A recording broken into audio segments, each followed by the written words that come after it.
engage these. Let me go ahead and mute myself. Woo. Yes, yes. All right. Yes, well, welcome everyone. Welcome. Happy Saturday. Man, we're coming live. We're coming live from the ATL. The smoke is still arriving, even though they're cooking down here. I'm eating good. I want you to know, everybody, that full disclosure. But I had to bring my own smoke with me. Make sure everybody's awake and ready to go. Right? We're on the road, doing it on the road this weekend. The hits don't stop. 10 said the hits don't stop. The hits don't quit. That's it.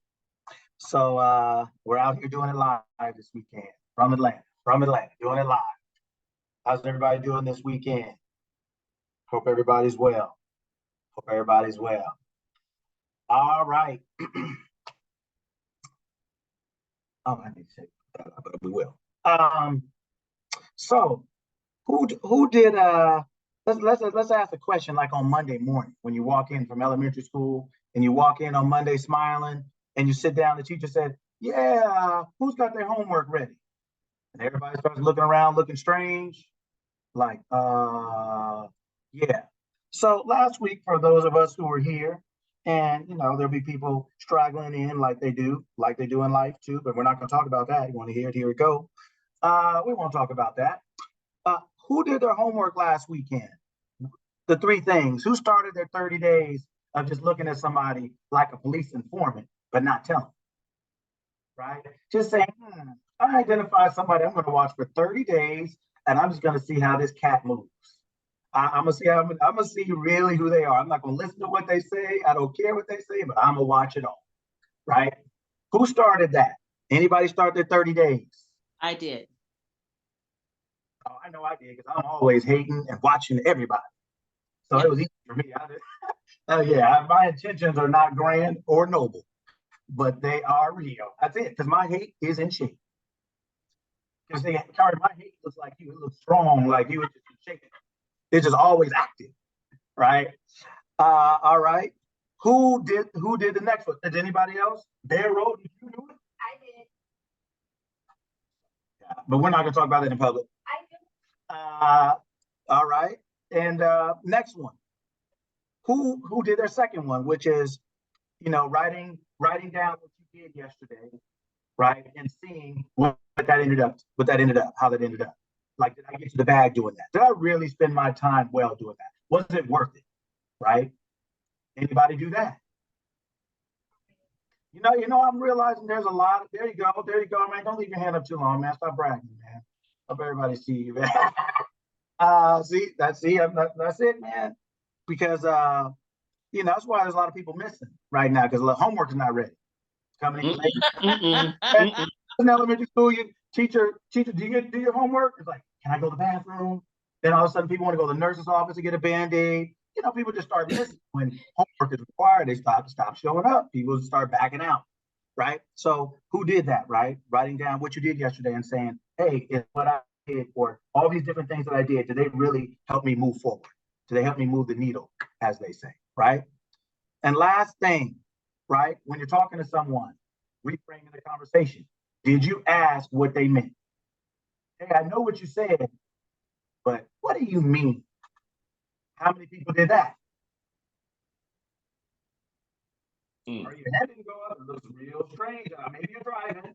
10 to 2, I understand it. But I'm just saying, I didn't see the hand go up, right? How many people, when they were having a conversation with someone, asked, hey, what do you mean when you say that? I did. Okay, now you're just, teacher's pet thing is not going to work. It's not going to work at all. Right? All right. So we had 30 days looking at someone and saying, hey, let me see who they are really just by watching, not by listening, not by arguing, but literally just watching. Right? Number 2, right? Writing down what you did yesterday, your list. These are all the things I did yesterday. What were the outcomes of those? What were the results of those? Did they really move the needle? Did I get better, faster, stronger, smarter, healthier, happier? Did these things actually mean something, or did I just do them because I've always done them and I'm used to doing them, but I'm actually not really looking at if they have any benefit?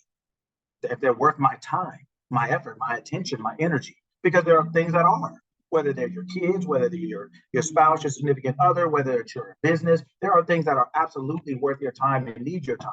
And writing lists down like that will help you to identify if you are leaking energy, leaking attention, leaking effort, like air out of a tire or out of a ball, making sure that your energy is not being lost without your knowledge or awareness, right?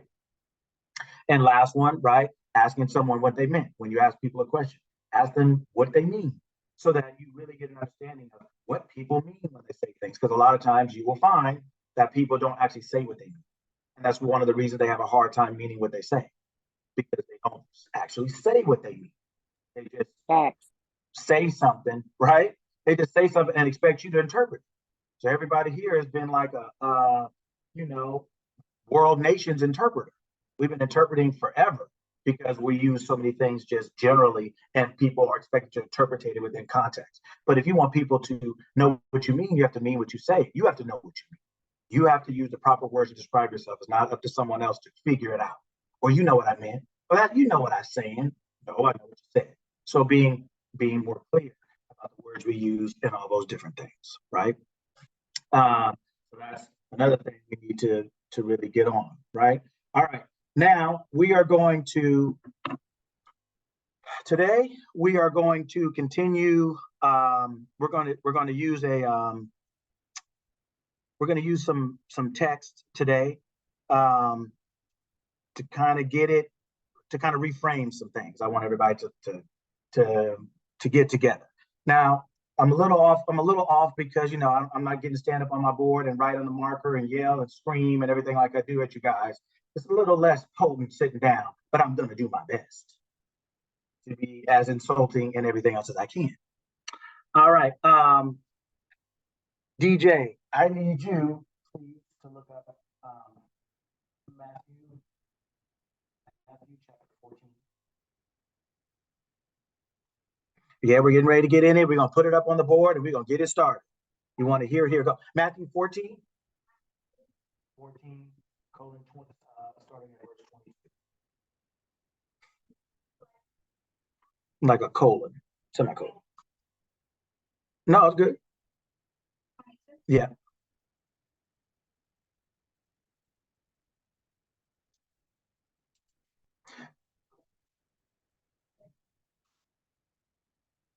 I can send it to you. You got it? Yeah. Oh, it's all right.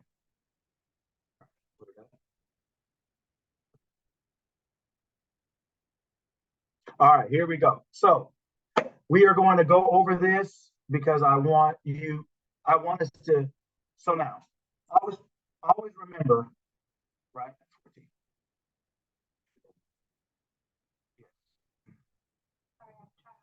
So, that's okay. Okay, and then go down. Perfect. 22. Yeah, just go down. Perfect, right there. Perfect. All right, here we go. So remember, we're not concerned about whether these stories are true or not. What we're learning is how to take information from wherever we have it to apply it to our lives to be able to see ourselves.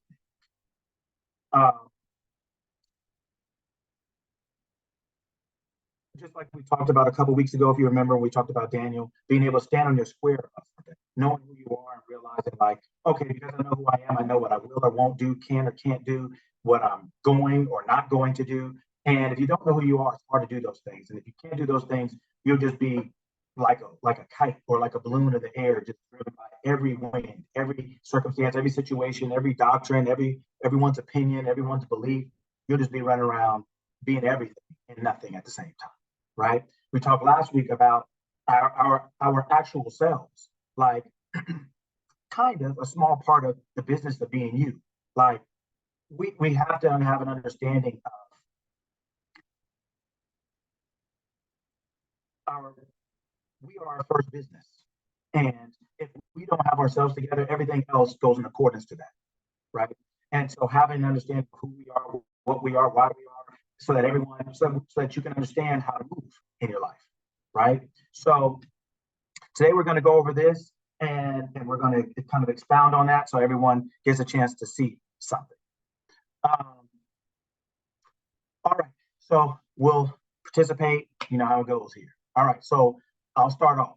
So this is Jesus walking on the water. When we are meeting a person, when we're talking about a name, what are we talking about? What are we really saying? What are we really meeting? What do we meet?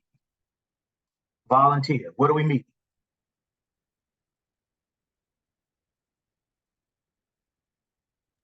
I'm sorry, can you repeat that again? So when you are meeting a person, so say your name is this, right? And then you're meeting a guy named Jack. When you're meeting Jack, what are you really meeting? His personality, or his Okay. maybe his possibly put on personality. Okay. So where does it come from?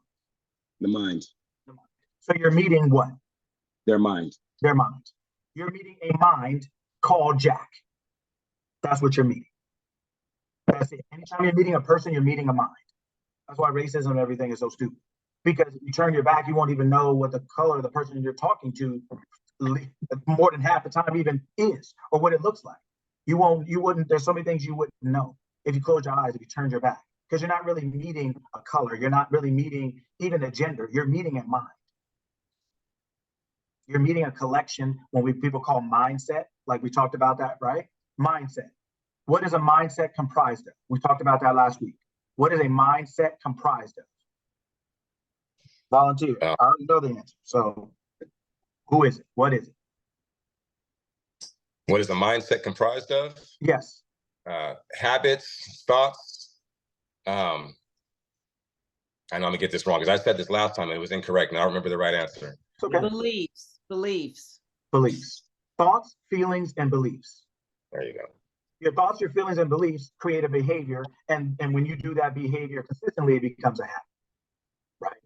So thoughts, feelings, and beliefs. So when you're meeting Jack, you're meeting a mind called Jack, and Jack has thoughts, feelings, and beliefs that govern him, or govern her, if her name is Sarah, or whomever else, right? Okay, so when we're talking about here, we're analyzing a mind. We're doing like a character analysis. That's all we're doing, so that we can see ourselves in the analysis. We can see who we are, what we are, where we're moving, how we're moving, and it helps us get a better understanding of things. So we're not doing this in the form of religious term like everyone else does it. That's not what this is for. Any information we use is to be able to apply to our lives today. We're not waiting to go to heaven, so to speak. We're not waiting for later on. We're here to win now, right? We want our cake and our ice cream, cherry, and everything else now, right? So that's why we're here. All right. So first, I'll start off first. So immediately, Jesus, this mind, right, made the disciples get into the boat and go on ahead of him to the other side while he dismissed the crowd. After he had dismissed them, he went up on a mountainside by himself to pray. Later that night, he was there alone, and the boat was already a considerable distance from the land, buffeted by the waves because the wind was against it. Okay, so immediately, the mind Jesus, let's say the mind, right, made the disciples. Now, who are the disciples? What are the disciples? Who is that? Followers or a community. Okay, followers or a community. All right. Anyone else? That was good. Anyone else?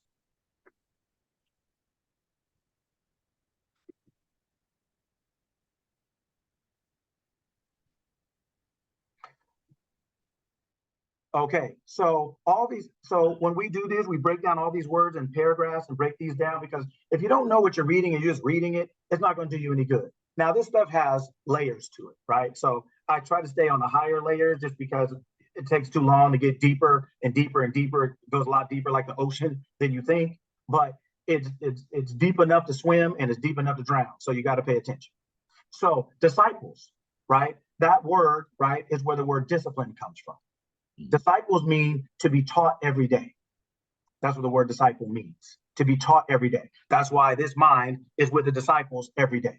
Now, there's 12 of them. That's because there's like the zodiac, there's 12 months out of the year, there's 12 zodiac signs, there's 12 cranial nerves, it goes into it. That's what I said, it goes much deeper. But the point is that all of these disciples, they all have, right?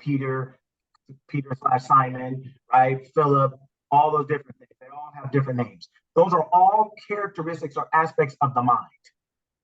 They're all given names, aspects of the mind, right? That's what the disciples are. So Jesus is rolling with the disciples, but what that metaphysically means is Jesus is rolling with aspects of his mind, right? Now he's not a real person. We're not talking about that. We're talking about this mind is rolling with aspects of the mind, of like Kari said, personalities, right? You're rolling with different aspects of your mind, right? There's hearing aspects, there are strength aspects, there are following aspects, there are different aspects of your mind. And the 12 disciples, their names all mean something, and they're all reflective and personifying aspects of the mind, right? So this mind is rolling with these disciples and says, get into the boat and go on ahead of him to the other side, while he dismissed the crowd, right? And he had dismissed them. He went up on a mountainside by himself to pray. Now, 23, that sentence, after he dismissed them, he went up on a mountainside by himself to pray. So in this story, we understand that Jesus is the leader, right? So he sends them off ahead of him, and he goes up on a mountainside by himself to pray. Does anybody know what that word mountainside really means? Do you know what that word means in this sentence? He could have prayed if he left, right? Everybody left, and he left. I mean, they left, so he's by himself, right? Why does he have to go to a mountainside? Why did he go to a mountainside? What are they trying to tell you here? I don't expect you to know. That's why I'm asking, right? But he's not trying to be seen, maybe. Okay. All right. Thank you. Anybody else? I don't expect you to know, but I want you, and that's why I'm going to tell you. But I want you to understand what you're reading, so you understand when I say certain things. It's not me. I'm giving you information. You're not here to follow me. I'm giving you information. But I want you to understand why I'm doing it this way, so that you understand what they're really saying to you and what they're trying to get you to do, so that you can do the same things. Because in the book it says, if you have the same mind that's in Jesus, you can do all the same things that he did and even greater. So he dismissed them and went up on a mountainside. Mountainside to pray is talking about meditation. Mountainside, right, goes up, right? And he went up. It's talking about when he's praying, it's talking about rising. When you're meditating, the whole goal, one of the first goals is to escape your carnal mind, your lower mind, your human mind. When people are talking about 10%, we only use 10% of our brain. What they're talking about is the human left side of the brain. They're talking about the carnal mind. The 90% is the part that we don't. That's where your imagination comes from. That is where your creativity. That's where it's really the non-physical part of your mind. It's really the more subjective part of your mind. The carnal mind, where our five senses are and all that stuff, we use that. That's the 10% that they're talking about. So when he's talking about going up on a mountainside, talking about going up, what meditation does is, and we're not talking about burning candles and you got to face a certain way with a certain outfit and you got to have incense, you got to have a certain smell. That's not what it is. Meditation is simply sitting quiet enough where you can start rising above the thoughts of your carnal mind, of just your human mind, worry, stress, fear, just even joy, laughter. It's just above just the normal mind. It's almost like when you are taking a plane and you're flying, right, when you're flying on the ground, and you go up. And as you go up, you start to see more. And as you go up, you start to see more, but there's less around you. Now you're off the ground. Now you're flying over the city. Now you're flying over the buildings. Now you're higher. Now you're flying into the clouds. Now you're flying over the clouds. And after that, you look up, you're high, but if you look around, there's no one around. It's just you. It's just you in the plane. You're just in the plane. You look out, and there's just nothing but blue sky. There's nothing around. It's just peace, and it's calm, and it's quiet. You're above society. You're above the ground. In your mind, it's about going above your carnal mind, above your thinking, just running around mind, to get to a place of quiet, because that is where your highest self resides. It's above the fray. It's above all of that. And that's what one of the biggest things meditation is designed to do. Now, people have commercialized it, and people got to wear outfits now, and you got studios, and you got all kind of other stuff, but you can do it anywhere. You can sit in your car for 5 minutes and just, roll the window down a little bit so you don't suffocate, but just sit in the car and just close your eyes and taking no thought, meaning bringing in all the stuff in the world, keep that out. And as you do that, it's like rising above the clouds. Your mind starts to rise. And so you start getting ideas from your higher consciousness, from your higher mind. You're going to the right side of your mind. You're going to the 90% of the part that you don't use. That's what it's talking about. When it's talking about going up on the mountainside, that's what it's talking about. It's talking about going higher, right? So later that night, he was there alone. And the boat was already a considerable distance from the land, buffeted by the waves because the wind was against it, right? So now he's getting ready to go out on this water. And the boat, they've already gone. So now he's going to catch them, basically. But it was buffeted, by the waves because the wind was against it. So now the waves are, the waves are kind of crashing in on the land, right? So he's getting ready to go out and the waves are crashing in on the land, right? Okay, volunteer. Who wants to read 25? Somebody read 25.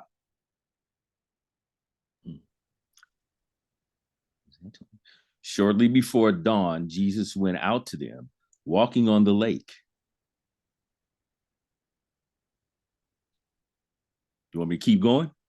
Oh, yeah. Yeah, Okay. your fault. Yeah. When the disciples saw him walking on the lake, they were terrified. It's a ghost, they said, and cried out in fear. Cool. So he went out on the lake. When they saw him walking on the lake, they were terrified. It's a ghost. But if they saw him, when did he become a ghost? Why would they describe someone they knew as a ghost? Because he's doing stuff that they thought was supernatural. Okay. So that means the person you knew 2 minutes ago is now supernatural. That's what they thinking. Like, whoa, if he's doing that, he can't be real. He thought he was real, but if he's doing that, he must be a ghost or something different. Okay. So remember you said that, because I'm gonna come back to you. Remember you said that. All right. Because all this matters, and you're right.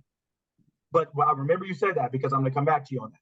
So when they said when they saw it was a ghost, what did they do after that?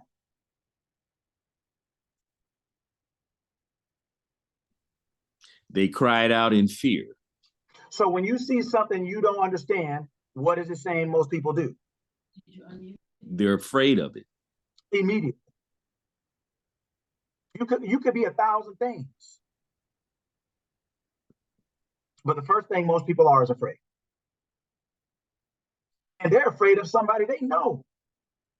They described him, they knew who it was, right? But then they say, well, maybe, like Kari said, maybe it's somebody different. But they at least knew the cat. They at least had seen this person before. They may not have seen him do this actual act or behavior, but they had seen him before. Yet they were still afraid.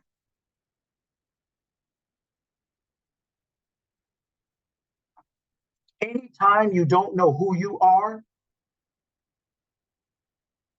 fear is the first thing you'll get.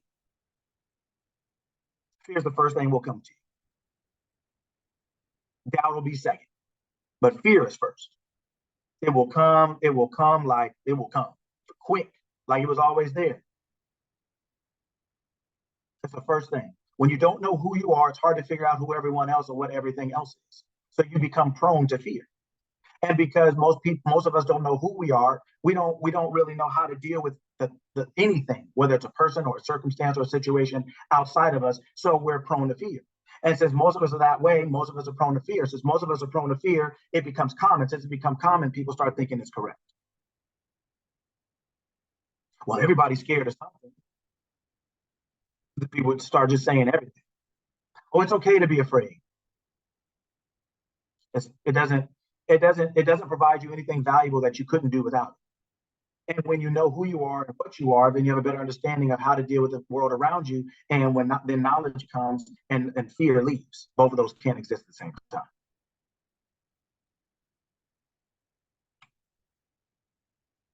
Right? So they said it's a ghost and cried out. So their mind, the disciples' mind, is different than his mind. Right?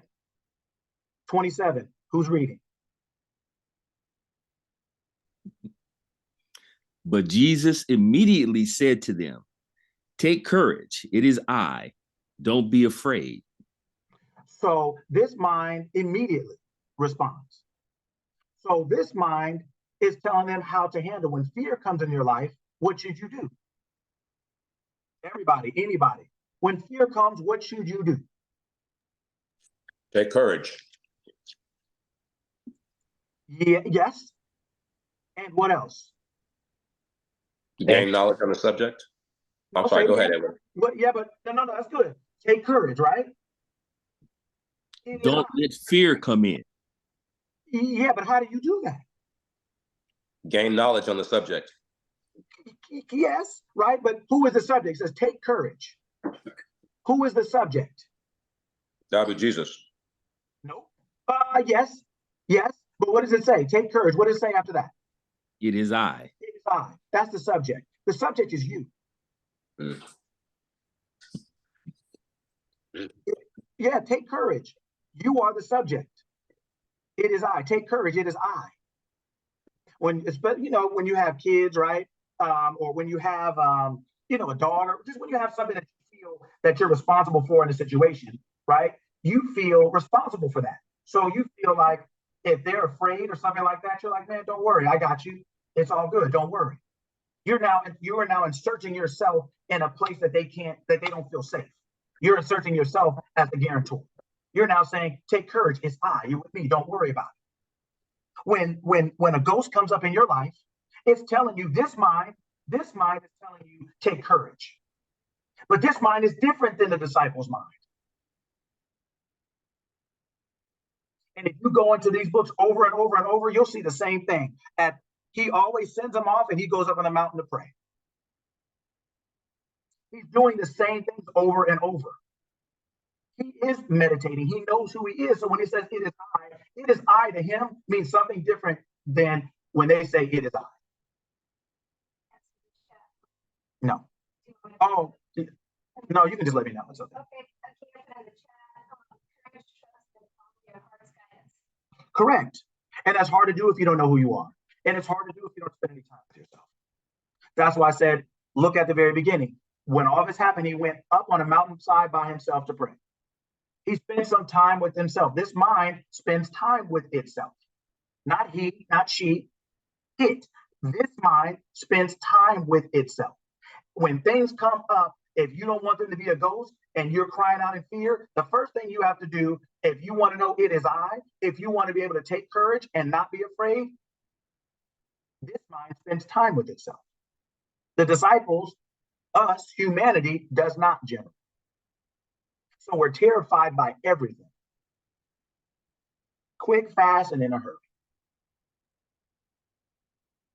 See, the outcomes are not who's good and who's bad, who's a man and who's a woman, who's white and who's black, who's rich and who's poor. That's not where the outcomes come from.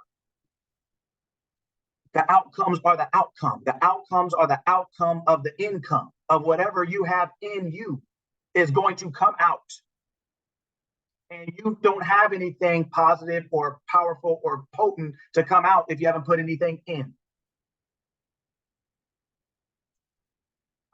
Spending time with yourself and getting quiet to get to know yourself. It is I. Who is that?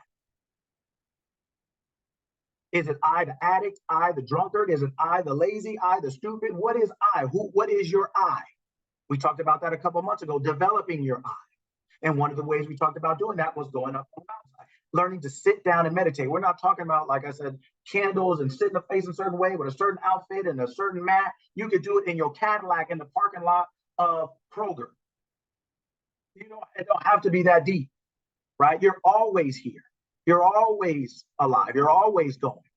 But you have to take time to get to know yourself. And you can do that anywhere, right?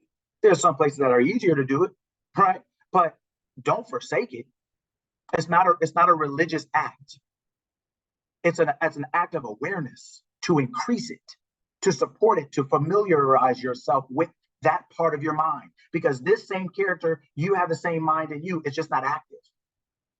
Our minds are disciples' minds that are being driven by every new thing we see. Everything is a ghost. Tax season, paycheck, unemployment, health, relationships, traffic, everything becomes a ghost. We're terrified by everything because our mind is different. We don't, it is I, we don't either know that or we don't feel like that's enough.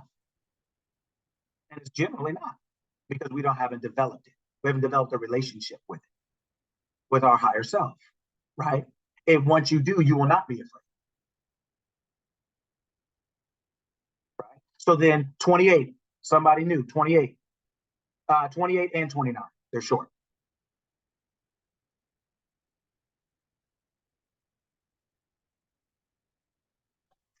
Come on, y'all, let's go. But Jesus immediately said to them, take care of your mind. Yep. Lord, if it's you, Peter, I tell you to come to Jesus of the water. Mm-hmm. Come, he said. So, what do we take from that?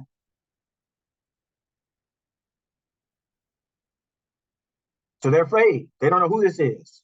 Now it's a ghost all of a sudden. So they're afraid. And he says, take courage. It is I, don't be afraid. And they're like, for real? Right? Lord, if for real, if it's you, tell me to come on the water. This mind said, come. So one mind said, I'm not sure, but if it's true, give me permission. Okay. So basically, we read it, right? And it's saying that if it's you, come on out in the water. He said, come. So what is it? So this mind, one mind is saying, I'm not sure. The other mind saying, yeah, come get down. I know who I am. Come get down. Come on out. Right? So what is this saying?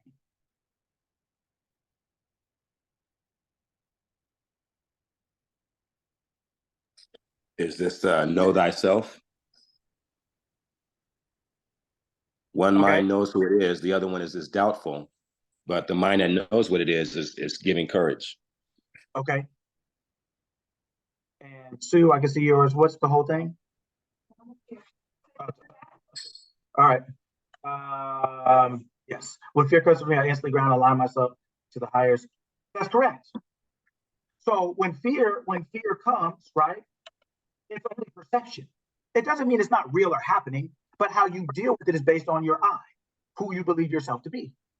And when you don't know that because you haven't spent any time with yourself and you're not developing your relationship with your higher self, when crisis comes, when fear comes, when any type of thing comes, that's why it comes. That's why we perceive it that way. And that's why we feel that fear, right? It's just the feeling, the inability to deal with something. Everyone's not afraid of the same thing. Some people are afraid of dogs, some people are not, some people are afraid of heights, some people aren't. Everybody's not afraid of the same thing because fear is an individualized experience. It's based on your I, what you believe yourself to be, and all of that. Right? So it's saying, okay, Lord, if it's up to you, if it's you, tell me to come to you on the water. Come.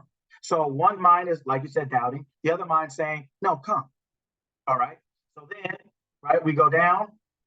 Then Peter got out of the boat, walked on the water. Now, stop. So this mind that everybody is worshiping, right? Jesus, this mind that people worship around the world, was walking on the water. Said, walking on the water. Peter, that nobody worships, nobody knows, or even hardly knows anything about or cares anything about, got down out of the boat and walked on the water. Let's just stop right there. So then, what is the difference between Jesus and Peter? What is the difference? What is the actual difference between the two people? Certainty. One Say it has again? certainty. One has certainty, one doesn't.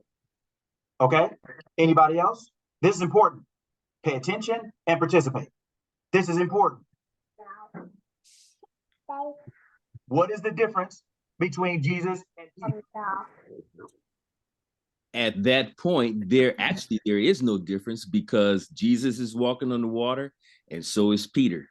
So at that point, there is no difference. When is that point?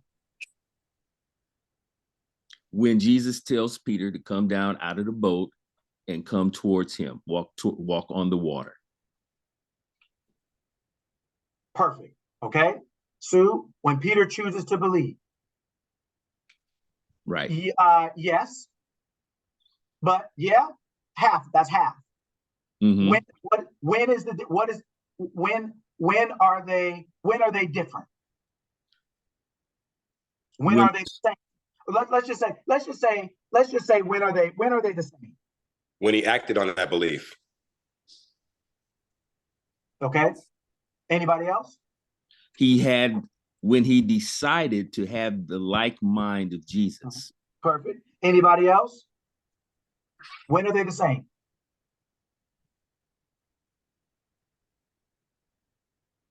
When he gets out of the boat and starts to No, walk on the water. No. No. When is he the same? Come on, man. I see 10 people in here and I only hear 2 or 3 people talking. When is he the same? Maybe when they both made the decision to walk on water. But if you made a decision to walk on water, that's when you made the decision. Is that when it was possible? No. It was always possible. It was He just always didn't. possible. Yeah. They've always been the same. You are always the same. You've been the same. You've been the same. Just because you didn't know it doesn't mean you weren't. You just didn't know it. You've always been the same. You've always been able to walk on the water. You just didn't know it. But the reason you didn't know it is because how can you know it and you don't know you? Yes. When he let go, he's able to be who he really. Yes. Like when interactions come into your life, when circumstances come in your life, you'll figure out real quick who you are. And that's not a good thing for most of us, because most of us are not prepared for that. He went up on the mountain. Now he told everybody else to get on the boat, but people got free time. They could go up on another mountain if they had to, or they could go up. They could find time if they wanted to, but they didn't do that because they were content with being disciples. Most of us in life are content with being disciples, but don't want to be told what to do. But the disciples are always told what to do. But we don't want anybody in life to tell us what to do, but we're disciples in the mind because we don't really put that type of work in our time. You can't be in charge for fun. It don't work like that. As a parent, it ain't always as a coach, as a teacher, as anybody. As you can't. It ain't all. It's not all what it's cracked up to be. You have to be what other people aren't, or be what other people don't know they can be, or be what other people aren't interested in being. So you got to go to the mountaintop. Like we talked about last week, can people look at you and see what you're on? Can they see what type of time you're on? Can they see how you move? Can they see how you get down? Can they look at you and say, I don't know the person's name. I don't know their birthday, but I do know they do that. Can they look at you and say that? Are you going to the mountaintop enough? Not just meditate. We're not just talking about that. But we're talking about all the things necessary to develop the things that are already in you. The ability to walk on water is already in all of us. Yes, when he decided, that's when he did it. But you can decide to do anything that ain't going to help you just because you decided in the sense of then step out there and walk on water. If you can't do it, you can't do it. But the reason he could do it is because he could always do it. The reason we can do it is because we can always do it. We're already what we are. We just have to go inside of ourselves and develop what's already there. That's what we're talking about. So everybody's worshiping Jesus, got a cross on the neck. Praise the Lord. Jesus' name. Amen. Cool. But Peter walked on water. And if you go into the other parts of the text, he gave them that mind, gave all the rest of the disciples, all the other parts of the mind, power to heal the sick, all the things he was doing. He gave them the power to do it. So they literally have all the same power that he had and potential, and he gave them. He said, "Hey, I'm making you aware of it. You can do the same thing I'm doing." So if that's not who they really were from the beginning, they could have never done it. The point is that we're in such a hurry in life, or we're so concerned with trying to become something, we're not aware of what we already are. You already can walk on water. You already can do all the same things that this character did. All they said in the book was, let the same mind that's in him be in you. It's the only difference. But how does that person get that mind? They're just doing different things. They don't have more power than you. They're just using the power they have. And they're using it because they're accessing it. And they're accessing it because they're spending time with it. Last week, we talked about being responsible for yourself by being aware, being alert, and all those different things. But now we're also talking about getting to know yourself. Who am I? What am I? What is that? Going to the mountaintop. When you go to the mountaintop, you can start walking on the water because you'll be aware that you can. You won't possess a gift. You're not possessing a new ability. He always had it. He didn't go to the mountaintop and he walked on the water. Right? It's not about that. We've always had it. You always have it. You have it right now. You have the ability to be anything right now. Not tomorrow, not next week. You have the ability to be healthy now. Not tomorrow, not next week. You have the ability to be anything that's in your heart and in your mind now. Now, right? So then he said, come on. So then Peter got down out of the boat and walked on the water and came toward Jesus. So that mind, the Jesus mind, that mind, when it said you could do something, you can do it. That part of your mind that exists, that you need to develop your relationship with, like Peter's trying to do it, you need to develop that relationship with, that faith, that trust in that part of yourself. Kind of like Akia was saying in the chat. You need to develop that relationship with yourself because you are Peter and Jesus. You're both people. You're the person who wants something, who's afraid and doubting, and you're your own salvation. You're both. They're both within you. But depending on which one you've spent more time with, that is the one that you're going to submit to the world, right? And as a result, you'll see crises different. You'll have different ones. You won't have them. It's just depending on which part of that you're presenting to the world.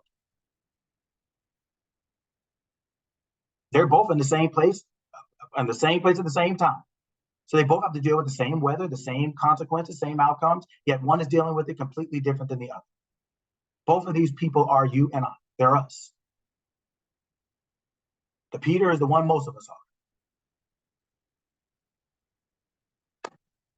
The one who's just going day to day, grinding, hustling, looking outward, and just out there doing their work. Good person, working hard, meaning well, but just that.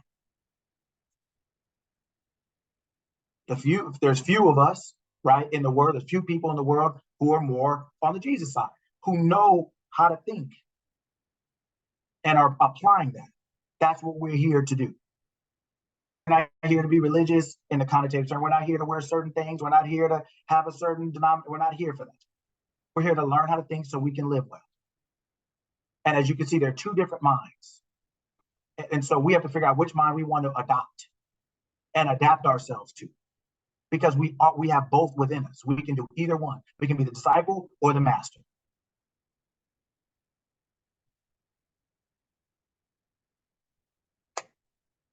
We have to figure out which one we're going to be. But depending on which one we want to be, there's a different lifestyle. You can't be like everybody else trying to be the master. That's why it's called a master bedroom. That's actually, etymologically, why it's called a master bedroom. It was a bedroom for the master or the teacher, right? And it started off in old English, like boarding schools. And so everybody's room was pretty much the same. The master was the one that had the bathroom in it. It was a slightly bigger room with a bathroom in it. But it was designed to reserve for the teacher of the school, for the master, for the person who had the authority over this environment that they were teaching something in. That's where that word actually comes from, master bedroom. That's where that is. So when you're in your house and you're sleeping in the master bedroom, you shouldn't be Peter. I know it's going to take a little bit to swallow. Just go ahead and let it go down. If you need something to drink with it, it's all good. I get it. Hurt me too when I thought about it. But it's true. You can't be sleeping in the master bedroom as Peter. Your kids come in, or your spouse or your significant others come in, or the bills come in, or water comes in through the roof and it's leaking. You can't be Peter in the master bedroom. If you can't be Jesus, get out the master bedroom, go to sleep in the guest room or on the couch if you got a one bedroom. So just start calling things what they are. It's the same thing in life. You are the master of your life. You can't be Peter. It's not going to work. But you have both of them in you that you can access. Which one do you want? And depending on what you're willing to do with your day, like we talked about last week, a lot of you came in a little bit later. We had a 30-day challenge, right? Hey, look at somebody for 30 days and see which one they are, Peter or Jesus. We said it a little bit differently, but look and see what people's like. See who people really are. Forget what they told you, forget what they're telling you. Just take a look at them in silence, 30 days. Don't say anything. Just for 30 days. Don't say a word. Just watch. You will start to see that people are nothing like they said. Oh, girl, I don't know why I can't lose this weight. Oh, man, I don't know why I can't get a job. I don't know why nobody will give me a raise. Not why nobody hire me. And you see what you look like when you walked outside the house? You look like you don't want a job while you're applying for one at the same time. You'll start to see people are perform in ways that are completely contrary to their best interests. People don't know what their best interests are. They don't know their interests. They don't know them. Your interest, an interest is not a living thing. You have an interest, so you make the interest living. So if you don't know you don't have an interest. You don't know what your interest is. You just out here picking anything. Most people live in Vegas year round. They just gambling every day. Atlantic City, they just out here just betting on 10 every day, right? So you have to figure out both of these are us. We have to figure out which one we're going to be depending on how we live our lives, right? So then Peter got down out of the boat, walked on the water, and came toward Jesus. But when he saw the wind, he was afraid, and beginning to sink, cried out, "Lord, save me." So he's walking on the water now. You're doing the same thing that everybody else is praising this one dude for doing. You're doing the same thing. So you have the same ability. But then what happens? So what happened? Then adversity hits. Say it again. So I say that adversity hits and we forget who we are. We get caught up in the moment. Mm-hmm. Well, and why does that happen? Because we see and forget that we forget who we are. You see what? Peter saw the wind. What is wind? What is wind representing? The wind represents adversity. Trouble. Trouble, adversity. Both of those are true. Circumstances, conditions, recession, depression, your health, your blood pressure, your money, your bank account. It represents all those things. At a deeper level, it represents your emotions. Mm. Mm. When you step out on the water, right? You're stepping out. He's stepping out on Jesus' name, on his reputation. He has the ability, but he doesn't have the belief. Mm. So he's stepping out on, I'm doing this because you said I could. So I'm doing it, but now I'm sitting here looking like, oh, right? And so now his own emotions kick in because his eye is not the same. When he said, "It is I, don't be afraid," his eye is different than Peter's eye. But Peter got to walk on the water now. Jesus can invite you. That higher part of your mind can invite you. But guess what? Kari, Akia, Marcus, me, Vero, anybody else? Everybody else here? Right? Ray, everybody else here? Yeah, you got to walk on the water, though. People can invite you. But your eye, you got to walk on that water. And if you don't know who you are, your emotions will start looking around saying, this is insane. What are you talking about? How did you even get here? Why in the hell did you even listen to this dude? Man, I know the dude is pretty cool, but this is out of control. Your carnal mind, your Peter mind will start backing you down. Now it's got you out there looking like, oh, I saw it, but I didn't see it. You can tell me. I saw it, but go ahead.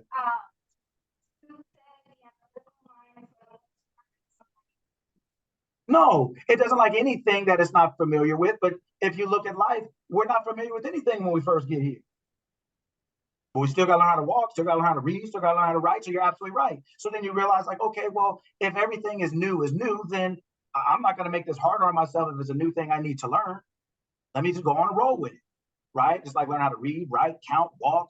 Everything is new, right? So our mind, we just do things that we have to do. So we're just like, this is what it's going to be. But when we have options, we think like, oh, all of a sudden it's too hard. All of a sudden I don't like change. but everything is new. But we go through with the things that we feel like we have to, right? But just because we don't have to do these things doesn't mean they're not in our best interest or highest good or possible, like walking on the water, right? But if our eye is not developed or is too weak, we're not going to have our self-concept is too weak to be self-confident enough to do this to step out of the boat. Your boat is security. I got a good job. Man, I've been married for 24 years. I've lived in this house my whole life. I've lived in this place. My boat represents security. It represents what you think you've been in the whole time. And if you just stay like this, you'll be okay. But there's the part of you, the higher part of you that says, man, I want to get up on that water. I want to do what that cat's doing. That's live. And there's that part of you's like, no, just be happy with what you got. Don't ruffle any feathers. How do you even know you can do that? Well, he said I could go. Man, if somebody jumped off a bridge, you gonna jump off a bridge? You start having your own arguments. Come on, man, tell the truth. We all old enough here. Have you ever been driving somewhere just arguing with yourself or just walking down the street? You having your own full-fledged argument, like it's real. I mean, you over here going back and forth, and you like literally two people, and you don't think it's weird. You just be like, yeah, but I told you, I'm gonna do it anyway. You're not gonna tell me what to do. Well, what do you mean? You tried it yesterday, it didn't even work. Like you go back and like Peter and Jesus going back and forth. Back and forth. We're arguing with ourselves. Our carnal mind and our higher mind are constantly in dialogue. They don't have to argue, but until they know how to get along, right? I think it was Sue yesterday when I was at IKEA's house, and she said, everybody can't. Sue, are you on here? You're on here, aren't you? I am. Go ahead, say what you said yesterday. Oh, please say it and I'll chime in. About you said everybody can't sing at the same time. You said, oh yeah. I said our body speaks to us and we're full orchestra. So when our cells are happy, they're singing. So that is health. And when they start talking, then it gets noisy and we can't all talk at the same time, but we can all sing at the same time. That is health. That is joy. That is love. That is us in alignment with our divine. That is us walking on water. Yay and amen. That's it. I remember she said that yesterday. Saw you were there, just didn't say anything. Doesn't mean I wasn't listening. I hear everything. And sometimes you can't hear if you're not listening. So sometimes it's good. Say something because you talk because you have something to say, not just because you talk. Too many of us talking too much, right? And not listening. Especially when you're around people you don't know what you'll learn. I sat there yesterday, I didn't say anything for 2 hours. I heard everything they said. And that's why I can say, oh, wow, I learned that. I learned a lot yesterday in 2 hours because I was listening. And that's why it's important, your company, who you're hanging with, what you're listening to, what you're watching. That's what we talked about last week. What are you doing? Who are you talking to? Who are you listening to? We'll get to that a little bit later. But that's why it's important who you're spending your time with, your free time with, right? That's what it is. So I learned a lot from Sue, from IKEA, from so many people that were there. But that's why it's important to surround yourself with the right people or no one. Just someone is not better than no one. It is worse than no one. Make it the right one or no one.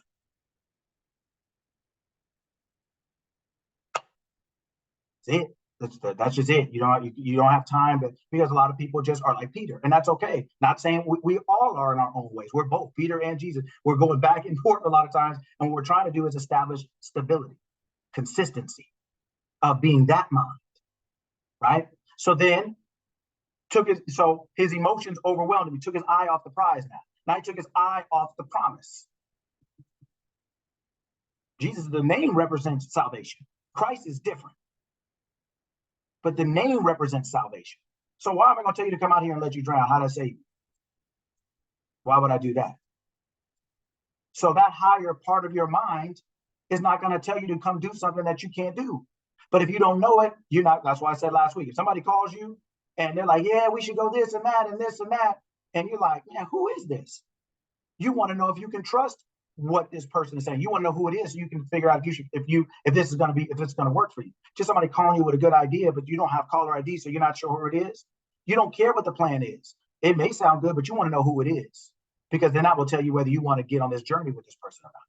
The journey is cool, but if it's with this person, it's probably may not work out. So you're like, nah, I'll pass. Or yeah, girl, or yeah, homie, let's go. Right? So who's talking to you matters. It will determine or dictate whether you go through with something.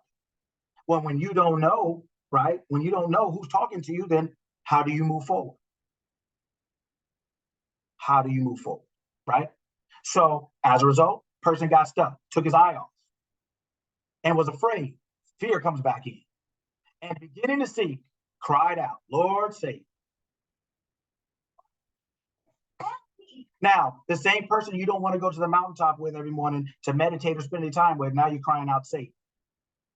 Same person you're too busy for, the same part of yourself that you don't have enough time to listen to respect, to pay attention to, or spend any time with. Now, that's the same one you'll be talking to later on. But now you're talking on different terms. Now you're talking while you're drowning. So you ain't talking that. Now you're crying because you're sinking and you're afraid. And then you wonder why your relationship is bad with yourself. Because every time you talk, the only time you'll spend time to talk is when there's some stuff going on. So if you look at the very beginning of the chapter, right? Go back up, please. Stop right there. So when he dismissed them, he went up on a mountainside on verse 23. He went up on a mountainside by himself to pray. That happened before any of this happened. So what are you doing with your day before anything else happens? Everybody else just went out and did. Now they did what he told them to do. And when you're Peter and the disciples in your mind, when you have to be governed by other people all the time, you're going to do what they tell you to do. But you'll be out there getting beat up, and the other person will come out there when they're ready, and they'll just walk over your back. They'll be okay. You'll be the soldier, they'll be the general. Soldiers are just doing what they told. The general's telling you what to do. The soldier's on the field, the general's in the office. They're going through 5 and 6 wars because they never getting shot. They get a nice outfit and never gets dirty, hair never gets dirty, nothing. They're not sleeping on the dirt, the ground, nothing. Right? So if you want to go out and not be afraid of the wind, if you want to walk on the water like that mind and not be afraid, then you need to spend some time with yourself before you get out. Before you go call yourself out there making it happen, or making connections, meeting people, and doing all this stuff you think you're doing. But what state of mind are you doing it in? Then you wonder why the winds got you terrified. You're out there at a meeting, oh my God, the stock market just crashed. Now your meeting just crashed. Oh my God, they just said it's a recession. Now your opportunity just drowned. Because you're not prepared to deal with that now. Now you're on the water, ain't no talking now. You're out the boat, you're on the water. You're out the house, you're out of the safety of your environment. You're in the world now. What do you have? Who are you? Which one are you? One mind says, take courage, it's I, don't be afraid. Can you imagine walking down the street saying that to yourself? Take courage, man, it's me. I'm out here in these streets. Man, they can't fade me at all. I'm real out here. Why? Because I'm this, because I'm that? No, because I know who I am. And if I know that, I can do anything. I can walk on the water. I can walk forward, backward. I can climb up this mountain, walk down the mountain. I can do whatever I want to do. Crouching tiger, hidden dragon, flying on the trees, whatever it is. I'm out here in the streets, in the scraps, and the strap, and the trap. I'm out here because I know who I am, and I know if I'm for me, who could be against me, right? So from the beginning, before you start your day, go up on your mountainside and pray. Meaning just sit down and be quiet and have some time with yourself. Learn yourself, get to know yourself. And then order your day. This is how my day is going to go. This is what's going to happen for me. This is how it's going to go. Here are my expectations, right? This is what, when I say, when I do expectations with people, when I say mind, and they'll say, oh, my mind is always this, or I do this with my daughter, or I'll say friendship, and she'll say, I have great friends. I always have wonderful relationships. I'm teaching her how to set expectations about not only herself and her life, but the interactions she has in her life, the areas of her life. We all have interactions in areas of life. And look at how your interactions in the areas of life are going for you. And they're based on your expectations. They're based on what is happening. And a lot of times we are not aware of our expectations until some stuff goes down, till the wind starts blowing. So Peter didn't know that until he could walk on water till he saw a ghost. Didn't start sinking and crying out till the wind came. So we're driven by circumstances and external things because we don't know who we are inside. So if we don't know if there's nothing inside, then everything got to be outside. But the problem is you can't control the outside in the sense of if you're not in that mind. And if you're in that mind, you can control the outside because you first control the inside. But you do that first by going up on your mountain, spending some time with yourself. I'm not talking about sitting there all day and not going to work. I'm not talking about sitting all day and not eating. I'm talking about do it before you go to work and before you eat. That's why people started praying over their food historically, was because they realized, let's just say, they were an energy, they were a vibe, and their food is a vibe. And they said, I want to make sure that my food comes to the level of me. But a lot of people, that's not a good level to be at. That's why there's people, vegans, vegetarians, still dying at 40. Food's not going to save you if your mind is not right, because your mind is orchestrating everything. Your mind is orchestrating your whole body. It's orchestrating your whole cells. Your cells are consciousness, just like you are. That's how they know how to make a leg, an arm, an elbow, how tall to grow, when to start puberty, when to stop it, hair, eyes, teeth, everything. Your body is consciousness. And you are the governor of it. You are the head of the house. You are the master.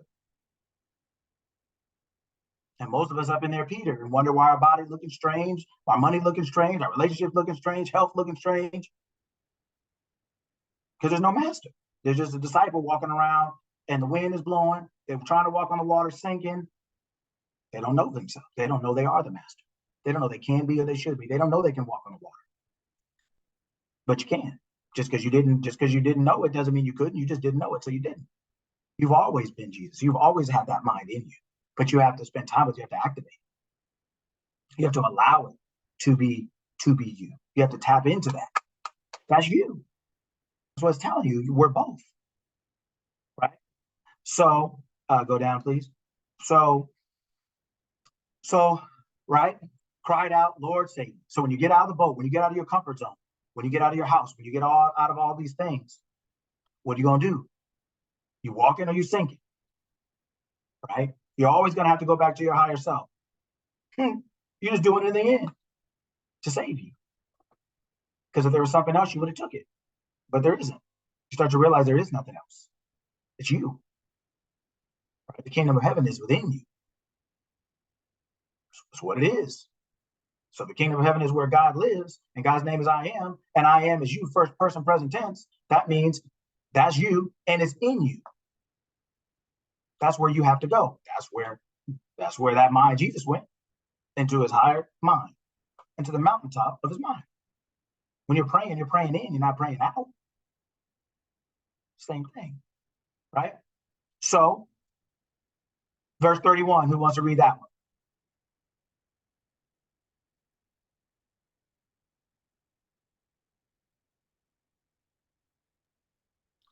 Immediately, Jesus reached out his hand and caught him.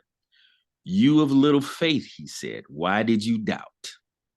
So, when something is going on and you feel afraid and scared, and you're supposed to take courage, it is I, don't be afraid.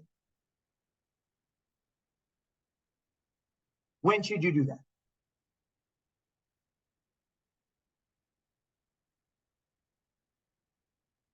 Somebody, when should you do that?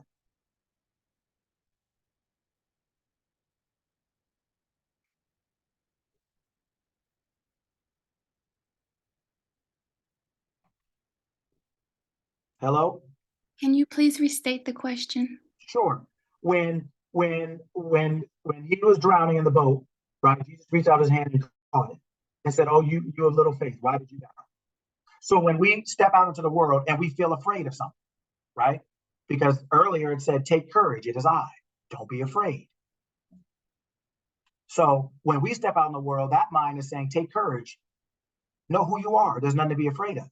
Right? But sometimes we go back to being Peter and the winds start coming, circumstances in life when we go out in the world start happening. But it said, immediately Jesus reached out his hand and caught him. You have little faith, he said, why did you doubt? So when we're told to take courage and not be afraid, it is I. When should we do that? All the time. Okay. Another one. I'm asking a lady who asked me to repeat the question.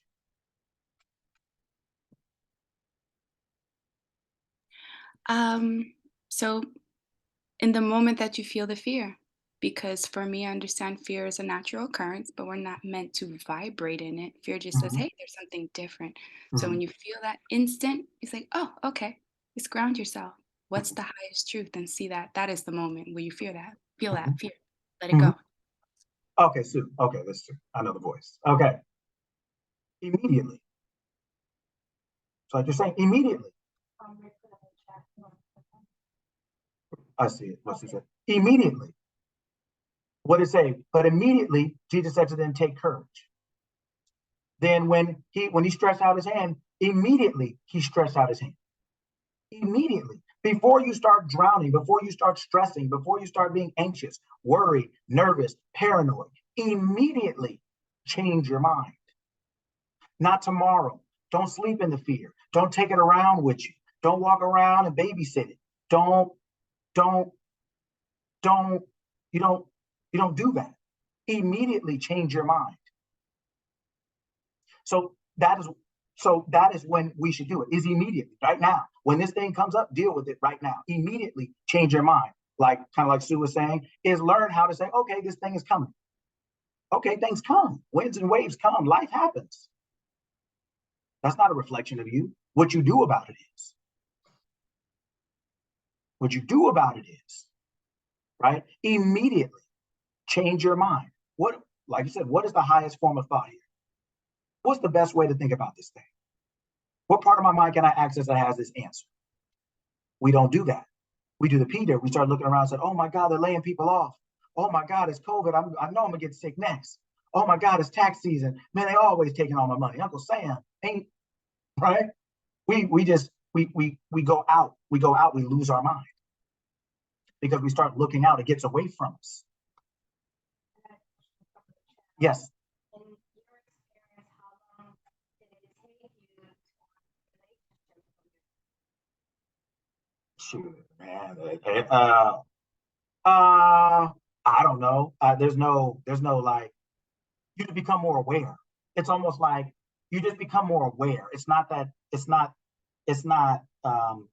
just the more you practice, the more it's just think of yourself like another person, like a relationship, right? Your true self, like a relationship. The more time you spend with it, the more familiar you get with it. There's no time limit, or I can't say. I would just say that you start to become familiar. You start to get used to thinking a certain way.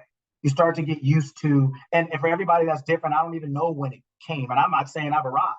I'm just simply saying that I'm more aware now, that when the winds and waves come, I'm more aware, is what I'm saying. You just become more aware, right? And you start to, it's always going. There's no moment you made it or moment you arrived. I don't even know when what happens is, to me, in my experience, you actually are before you actually are the thing that you want. You become it before you realize you are it. Meaning, like when you cough and you're like, oh man, I'm sick. Well, you already were before you said it. You're just now aware of being it. When you start to change your mind, you become before you even realize you are. You just move, and then you start to realize you handle things a certain way. So everybody's journey is different. It just depends on how much time you spend with yourself. But after a while, it's almost like it becomes a habit. You start getting used to talking to yourself. You start getting used to spending time with yourself. You start getting used to hearing yourself. It just becomes a thing. It's not like a big cataclysmic thing. It's not like a graduation. It's not like something that you feel like I've made it, or now I know I'm at this point. It's in my experience, it's not so much that. It's just more like you just, when something comes up, you realize you just handle it differently. The thoughts that come to your mind first, or how you handle something, is different. Then you start realizing, like, you just start to think different. You process things differently. You don't panic as quick. You're a little more settled. You just start realizing that you manage your emotions. Your wind doesn't just fly out. It doesn't become so boisterous and just scare you, right? Your emotions are a little more settled. You're a little more locked in, right? Because you're just more familiar. It's almost like a seatbelt. You're just more locked in, even though the things around you are happening. So I would just say you just do it, and it just starts to become, it becomes a conscious part of you, right? And that happens on everybody's time. It's just like a relationship. The more time you spend with it, the faster you become comfortable, familiar, and the more you start realizing, like, that you're doing it more than anything else. So hopefully that answered your question. So immediately Jesus reached out his hand and caught him, says, "You of little faith, why did you doubt?"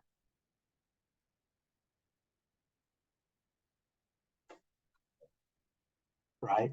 So immediately, if we want to stop the "you of little faith, why did you doubt?" when things come up, deal with them immediately. And I don't mean physically, I mean first and foremost mentally. Remember who you are so that you will always look at it properly. You'll always deal with it from your highest level of mind. Not from the mind that gets afraid or gets worried or gets that's the mind you have to take care of. That mind doesn't take care of you ultimately. It helps you maneuver and cross the street, but it doesn't take care of you. Your higher mind takes care of you. That's the mind that keeps your heart beating when you're asleep, that digests your food, that makes you grow and stop growing. Right? That's what that's for. Like Sue said, remember who you are. Right? But that's another thing that same mind talks about through this whole text. I and my Father are one. I know my Father, who you call him your God.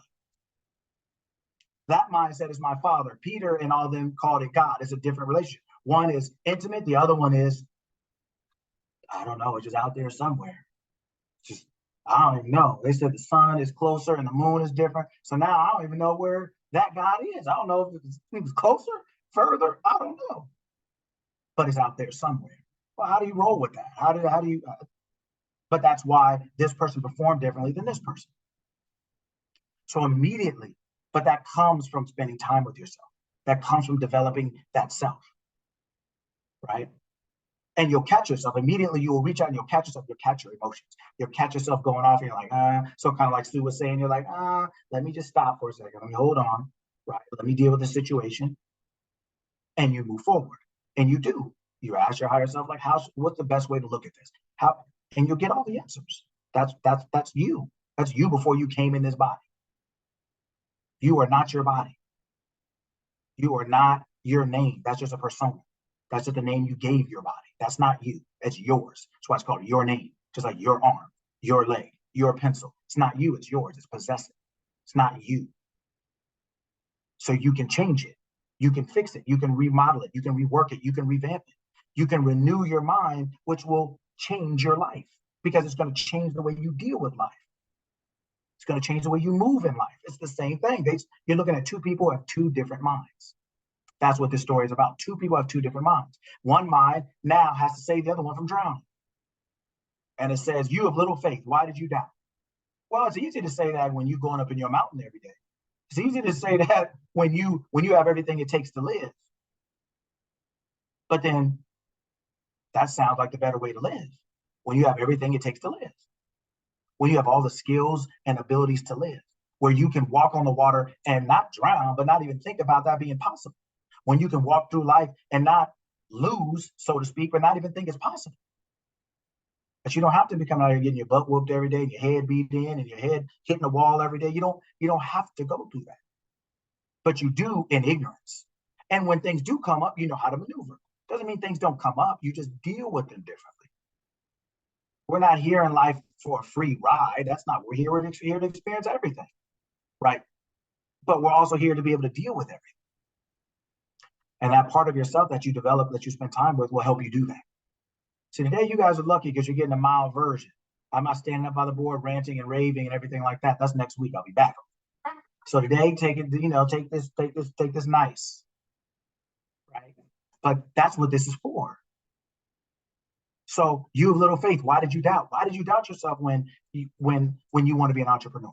Why do you doubt that you want to be a dancer, or that you want to be a great parent, or that you want to have your own business, or that you want to move somewhere and live there? Why do you doubt that? Because you don't know that. You doubt anything you don't know. What else are you supposed to do? You doubt anyone, stranger danger, right? You doubt anything or anyone you don't know. Why would you trust them? Under what circumstance are you trusting this person or this thing? Based on what? So that's not weird or normal, right? But we want to make sure that we know the right things or the right people. It's not what you know, is who you know. Yeah, except you don't know you. So then who else do you think you know that's more important than that? Not what you know, is who you know, and nobody ever considers that being them. How are we supposed to get anywhere like that?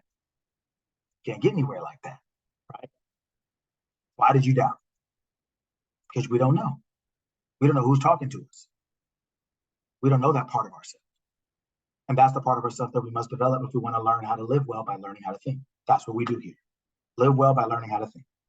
Not by being religious, not by being this or being that, wearing a certain this or dressing a certain that or facing a certain way or standing up certain, not by that. Just by renewing your mind, you change your life. Remodeling, revamping it, washing it, fixing it, making sure that it's functioning properly, that all the right stuff is in it. Just like your kitchen, like we talked about last week. You can't just eat anything if it's not available. You can't just accomplish anything if it's not available in your mind. You can accomplish anything that's here. So you have to look at what's in there. Do you have stuff in there that's not helpful, that's not wise, that's counterproductive, that's not serving you? What do you have in there? Right? Last part. And when they climbed into the boat, the wind died down. When they climbed into the boat, the wind died down. So now you climb back in the boat and the wind dies down. So now you just feel like, dang, now I just look crazy. I did all that and it's right. I got that close and I just quit. It wasn't even that bad. But they climbed back in the boat, right? Represents safety. But when they climbed back in the boat, see, they were safe. See, they were safe because Jesus was safe. Peter was safe because Jesus was safe. So wherever Jesus went, Peter was safe. And your emotions die down. The wind died down. Circumstance, everything dies down. When you are in your right mind, you're always safe. What did the boat made him safe all of a sudden? No, you are the boat. Wherever you go, you're safe. When they climbed in the boat, the wind died down. So when they climbed in the boat, who told the wind to stop? The boat. No, you are the boat. Your emotions are the wind. When you're safe, everything dies down. Everything is a reflection of you in your world. Not in the world, that's a collection of all of us. In your world, your health, your money, your relationships.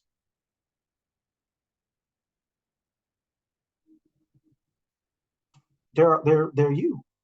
They're all a reflection of you. But that's hard to see and understand when you don't know who you are. It's hard then to get an accurate assessment of who others are.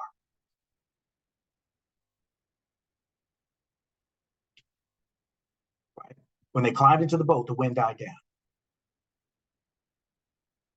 When you're in your right mind, the winds die down. They die down. It doesn't say there's no wind, it just says you're not afraid of it. Right? The winds die down. You can walk on the water. Water means several things metaphysically. In this case, you're talking about truth. You're walking on the truth. When Jesus turned water into wine, when that mind turned water into wine, he turned the truth into experience. They had truth, but they didn't have experience. They didn't want just truth. They wanted to be able to experience it. So they wanted that water turned into wine. But the only person, there was everybody there, king there, everybody was there. But only one person could turn that truth into experience because only one person was thinking on that level. That's what we're talking about here, is raising our level of thinking to the point that we can experience life the way it's possible. We're always Peter in the sense of we're always been able to be Jesus. We've always been able to function at that level. That's just something that we have to consistently work at, be diligent at. That's it.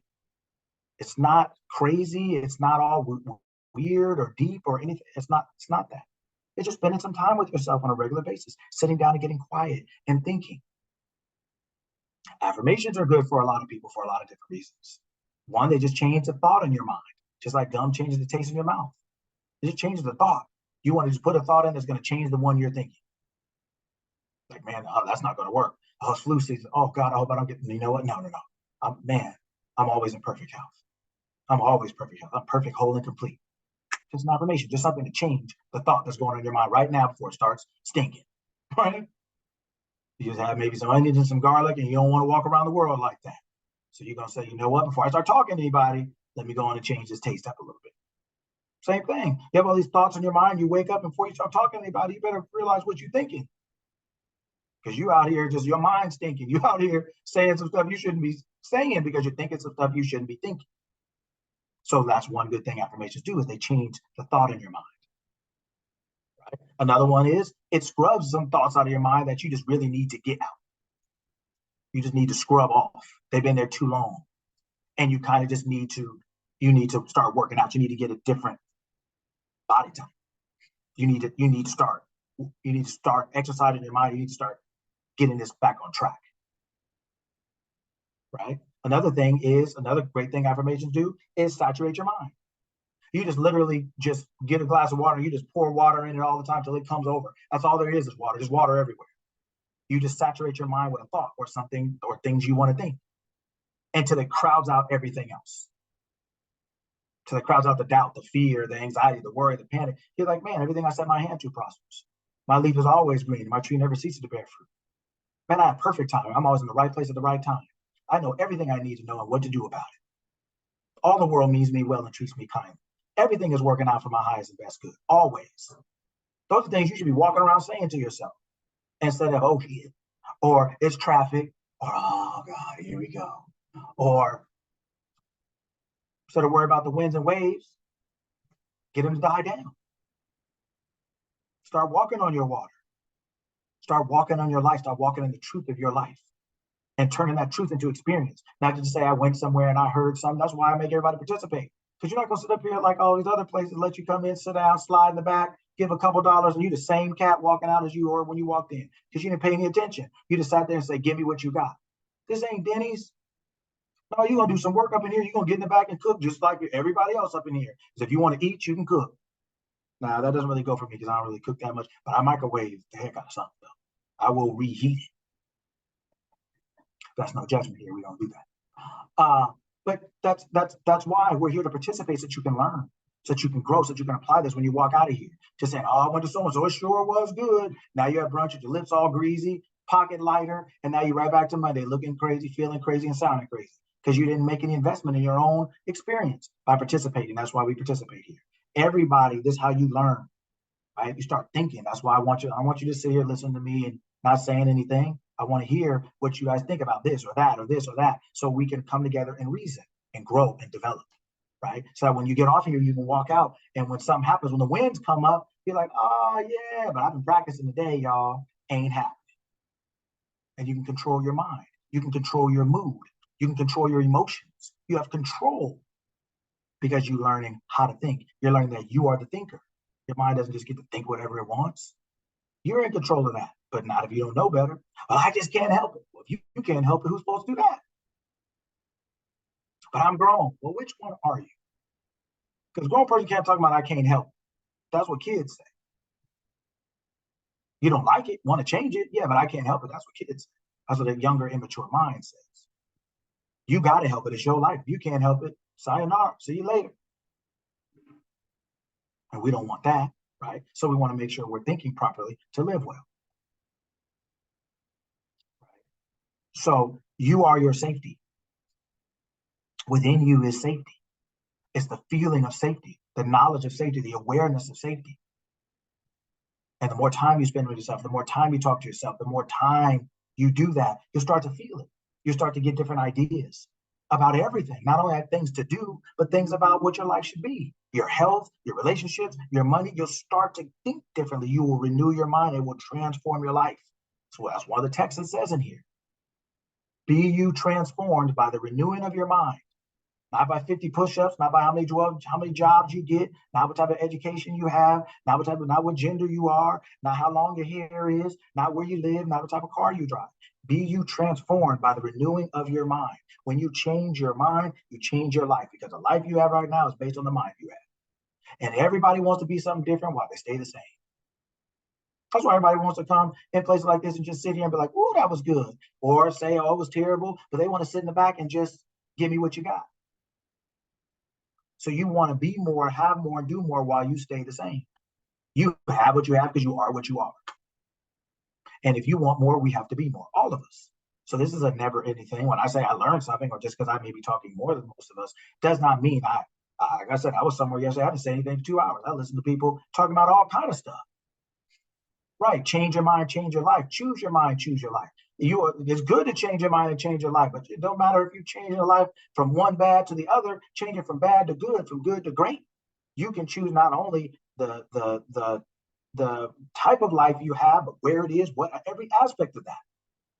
You can change and choose, not one or the other. We can do both, right? Change your mind, change your life. Choose your mind, choose your life. Change it, choose it. That's right. And some things are or, some things are and. When you think at the highest mind, you can have and. What did it say at the beginning? It was darkness. And God said, let there be light. Now we got dark and light. Humanity like, well, how much can I put down on it? Is there a layaway plan for that? Does it take payments? Hey, you got that, man, can I give you some on Cash App? Like, you can have and. You can have both. You should have both. Who's there to stop you from having both? When God said, let there be light, who was around to be like, nah, I don't really, nah, it's too bright, right? That's too much going on. You can have both of them. That's correct. Darkness and light. You can have, and one is good for one, and one, at night, aren't you glad it's dark? When you're trying to go to sleep, at least. Nobody want to go to sleep out there in daylight. No, if you don't have to. Right? And when it's light and you're trying to drive and you're trying to do something fun, aren't you glad it's light? A lot of times, they're both good. You don't have to have one or the other. At the highest level of mind, we understand that. That's what we're working on developing. Riding up this plane, right? This airplane off the ground, off the runway, and rising higher and higher into the atmosphere. Till we get to the point where we're above the clouds, and now you like Jesus, you walking on the water. You turn the water into wine. You're still in the environment, but you're in it, but you're not of it. There's nothing in here that's going to stop you from getting off. It just doesn't work like that. Because whatever it is that can stop you from getting off, you're the Lord of it. You're in control of it. Because you're first in control of you. Right? You're first in control of you. Now, when you start thinking like this, there's some things you're gonna have to come to grips with. I'm just gonna tell you the truth, because people don't want to tell you, and then they want you to blame other people, or they want you to feel sad. But listen, if you decide that you want to have control of your life by learning how to think, you have to be okay with the fact that most people don't want what they say they want, which is control of their life, and they definitely don't want to have control of their life by learning how to think. So then, please stop thinking that everybody has to agree with you. Please stop thinking that everybody has to understand. Please stop thinking that they have to think like you think. Just knock it off. Just stop it. Everybody has the right to be right, the right to be wrong, and the right to be them. As long as they're willing and able to be responsible for that, that's what it is. But everybody's not interested in what you're interested in. Everybody's just not. If God gave you a message, they gave you that message. Why does everybody else got to agree with it or think you can do it? Why do you need everybody else to tell you, oh yeah, girl, you go ahead and be that? I didn't tell them that. They told you that. Your higher self told you to do something, that you can be something. Everybody else is not going to understand or agree. How could they? Nobody was talking to them. We all grown. We don't like people in our business, but then you mad people don't like your business. Which one is it? If you don't want them in your business, then don't be mad that they don't understand or agree. If they don't know your business, don't be mad if they misunderstand or disagree. When did the barometer, when does like this metric or this barometer come into existence that if I'm going to do what I know is good for me, that everybody else has to agree? What could you do? They call Martin Luther King a terrorist in this country. A terrorist, that cat, the one who's getting beat up for nonviolence. He's a terrorist. You are a terrorist for getting beat up. People are not interested in everything you're interested in. We're not interested in everything everyone else is interested in. We all have our own interests in life. It's okay. It's okay. But you owe no man anything that will prevent you from making the most of yourself. You cannot be of service to anyone else before or higher or greater than you are to yourself. I know the world tells you, oh, you should be of service and think about others and everything. Like, how are you going to think about others? You can't think about yourself. How are you going to give them good advice and you don't have no good information? How are you going to talk to them about anything you're not? And just because you're talking to someone doesn't mean you're perfect. It just means you may know a little bit more than them. Cool. That's all we need, is just be a little bit further ahead of whatever. I sat there yesterday, like I said, for 2 hours. I didn't say a word because there's people who are further ahead of me in things that I figured that out pretty quick. I'm like, shoot, let me shut the hell up and let me just listen. Because I don't know half of these people. Like, I don't talk to them on a regular basis. So if it's the only time I got, let me soak it up. Let me soak up all the game. Let me figure it out. Doesn't mean I have to agree with everything, but I don't know what I do or don't agree with until I listen. But who you hang out with matters. I'm not going to be listening to somebody's game at a strip club. I'm not going to be going to Vegas talking about telling me your best idea, right? Like, I'm not going to be there. I'm not going to do that, right? So these are, stop thinking everybody has to agree with you. They don't.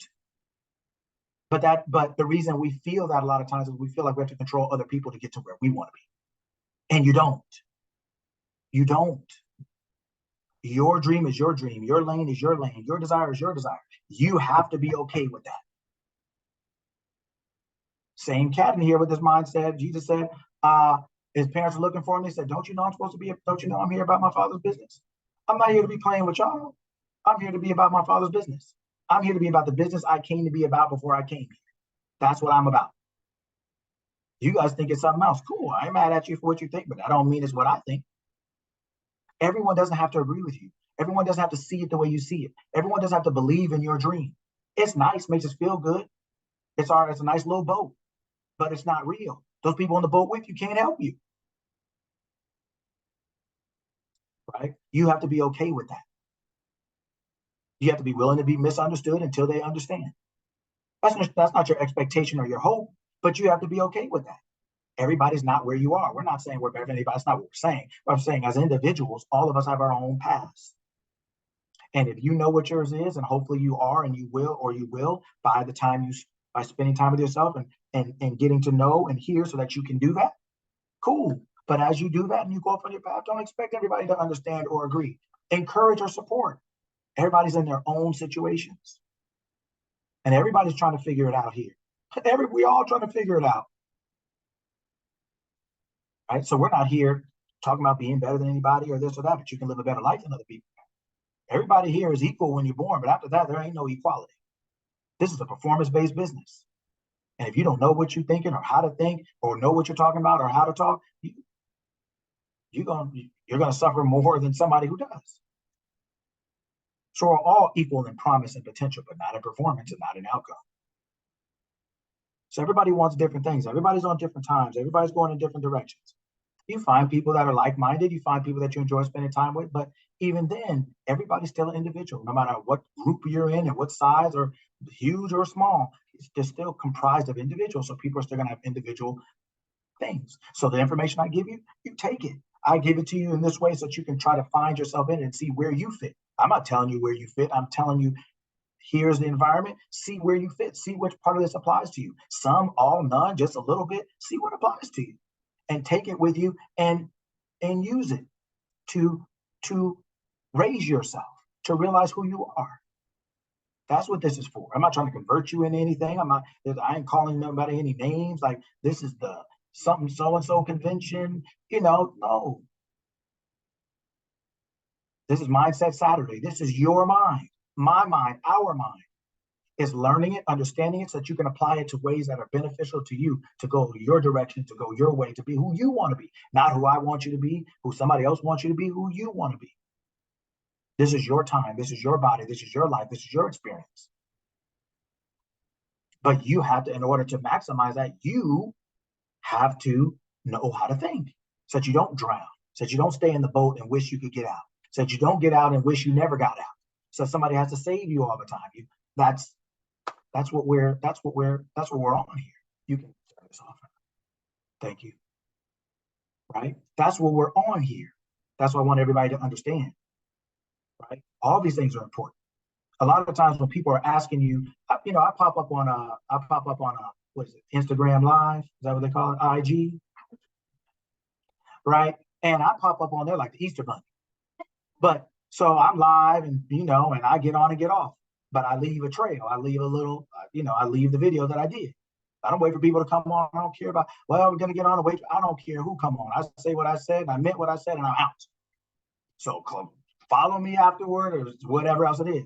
But you guys need to go on there and pick up when I'm laying down, because I'm dropping dimes on there and eggs. You need to come by. The Easter Bunny dropping off eggs, and like a treasure hunt, you need to come by, come through, and come pick them up.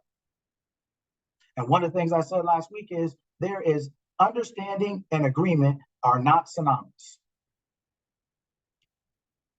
Please.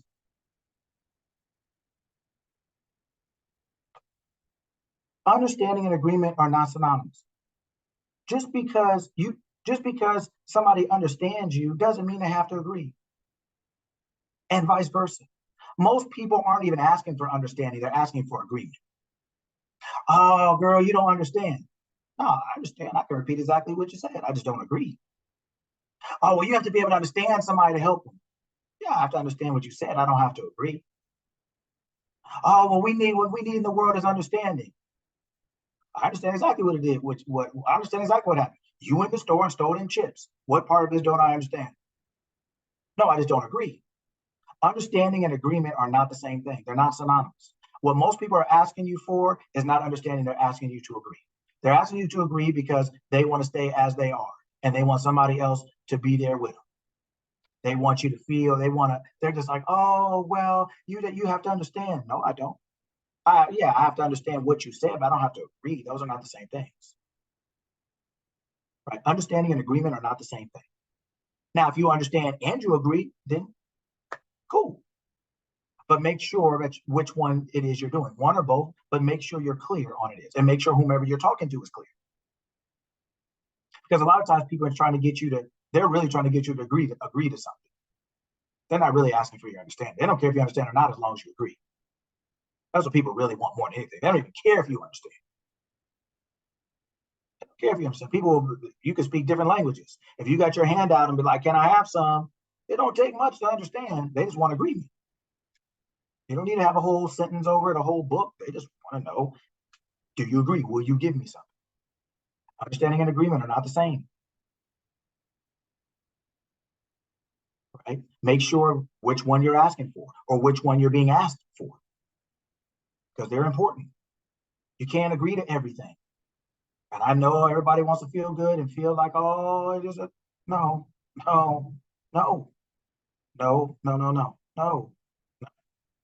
Make sure you're clear about what you're agreeing with.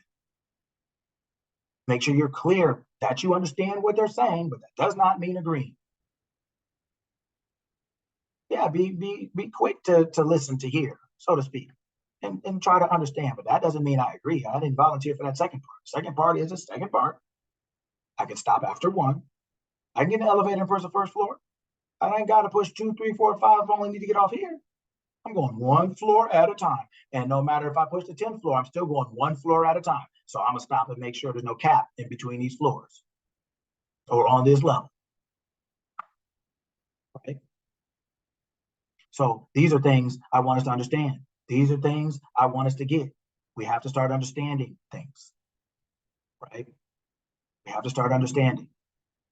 Spend some time with yourself. People call it meditation. I don't care if you call it celebration.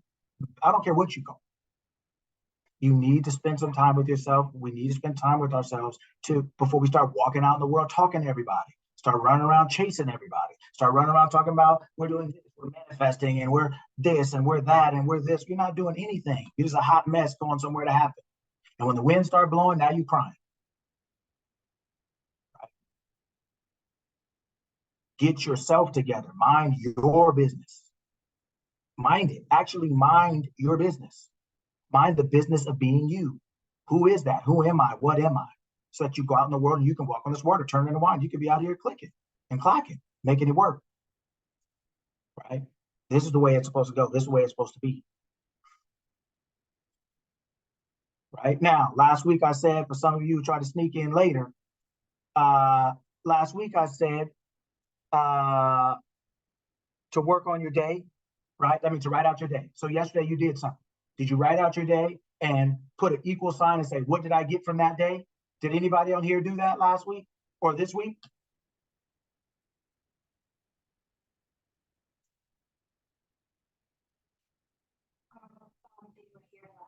So there was anyone here last week that did that? Maybe not. And if not, that's cool, because I can assign you the same thing. Right? Okay. So three little assignments. Pick someone in your life to watch for 30 days. Don't tell them you're watching. Don't tell them anything. Just watch it. And compare what they do to what they say after 30 days. Are they doing what they say? Are they living who they say they are? Not a judgment, not a criticism, an awareness. Because after that 30 days, people look at you the same way. Are you exactly, can people look at you and say, this is who he is, this is who she is? Are they clear on what that is? Or is it correct? Are they perceiving you the way you want to be perceived? Do that for 30 days. Just watch. You'll be amazed. Go ahead.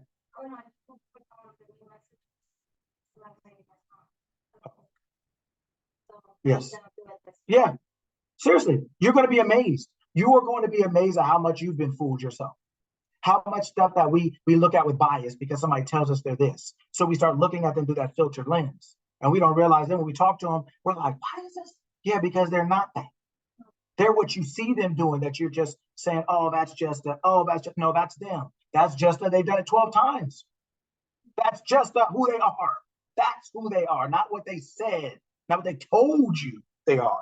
This is who they are. You don't have to condemn that or criticize it, but you have to know. I tell my daughter all the time, you don't have to like people or hate them. That ain't the point, but you got to know them. If you don't know who someone is, you don't know what they'll do or what they won't do. You won't understand them. Their behavior won't make any sense to you.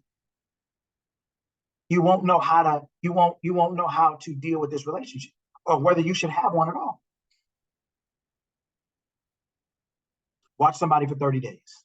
Next one is look at, for all of you who are new today, take some time today, write down everything you did yesterday, the major things. Write down everything you did yesterday and then put an equal sign and then say, did this actually help me be what I want to be? Does this reflect who I say I want to be or what I say I am? Because in 30 days, the assignment before them 30 days, yeah, you look strange to some people. You realize, man, I said I wanted to be a dancer. I haven't danced in 3 days. I said I want to be an entrepreneur and I haven't this or that, or I haven't actually done anything that actually, and everything I'm doing on here has nothing to do with that. You'd be amazed. You would be amazed, right? Write down your day and say, let me see what this looks like, right? Last thing, I was talking about this yesterday, actually to Ray, her and I were talking about it. When you're having a conversation with somebody, let them talk. Then ask them what they mean. And you'll see that what they mean has nothing to do with what they just said before. Because most people don't say what they mean. Most people talk connotatively. They talk in generalities. And even when they're being specific, it's still really not what they mean. Because they're giving you enough for you to interpret into what they mean.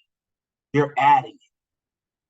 But actually say, okay, well, what do you mean? And you'll start to realize that when you ask people that second level question, people start kind of going off into different directions, different levels. They go up, they go down, they go right, they go left, because they're not used to actually saying what they mean. Actually, it's not a skill that a lot of us have. Because it's because we talk so much that that all the words just are kind of put together like a puzzle to form an idea based on what we got. A lot of it is assumption, a lot of it is bias. Person didn't even say that, but we threw that in because we think that's kind of what they meant anyway. And then you wonder why there's so much miscommunication. Because we're interpreting, because they're not really being clear. And so that's what happens. So you do those 3 assignments this week, and one is 30 days, so it's a little bit longer. But the other 2 you can do today. You can do this week. Do it every day for a week. Find somebody to ask what they mean for a week. You'll realize, woo! Sit down every day until next Saturday. Sit down every day. So for today, write down everything you did yesterday. Sit down the next morning as soon as you can the next day and write out everything you did. Not the same day, everything you did when you wake up. That way it's too late to try to change it. Don't try to meditate now. Don't try it. Right? Go to sleep. Then wake up and do it as soon as you can first thing in the morning. You'll realize that a lot of your day is kind of either all the way off or kind of zigzagging. You realize that you're not as effective and efficient as we could be, right? We want to make sure we're effective and we're efficient. We're straight on. We're straight on, right? That's important, right? Okay. What else do I want to say today? We'll open up. Questions. Who has any questions? Any comments? Anything they want to ask, say, or anything like that? Or anything like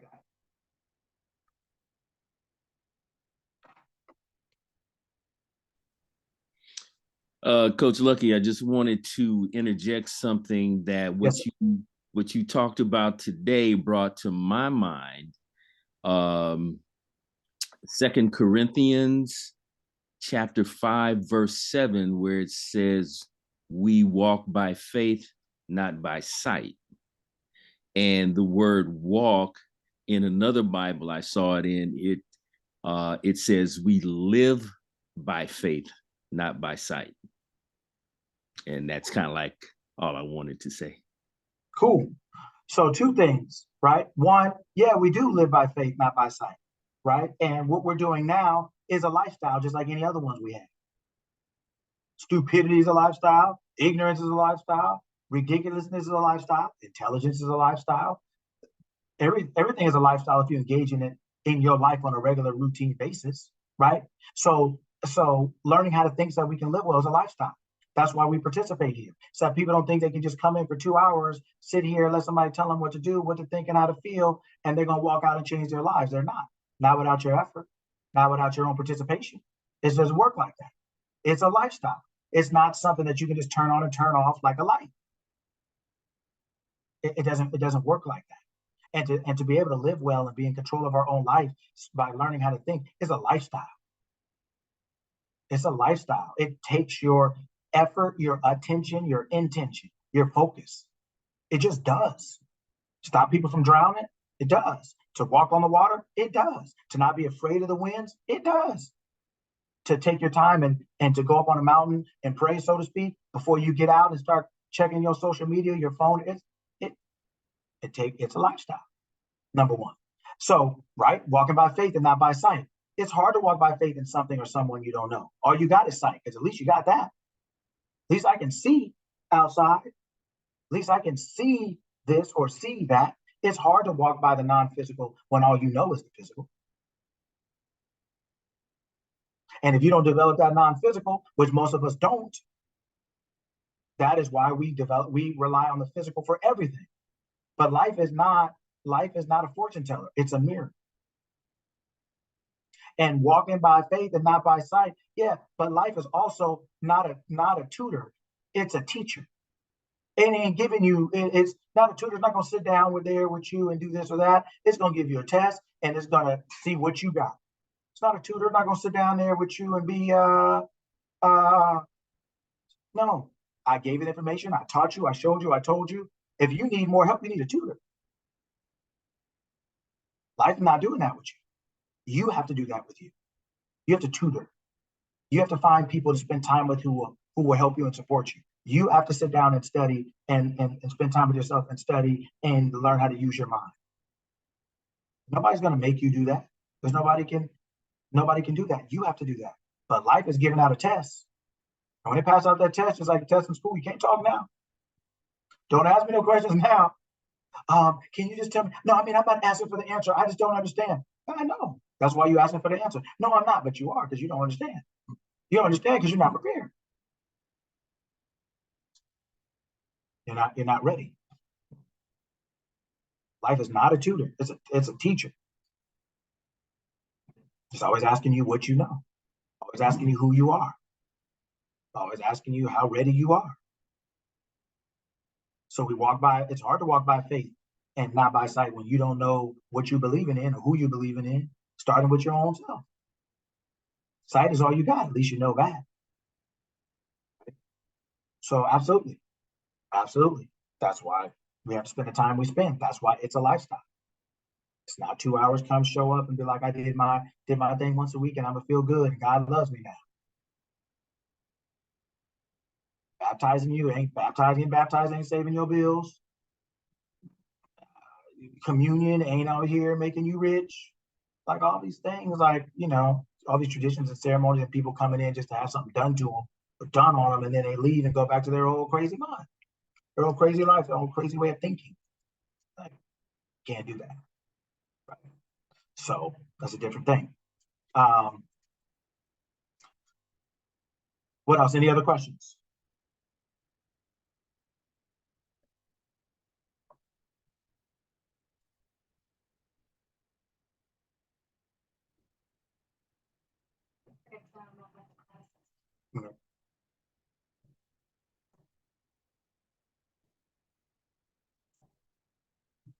Okay, so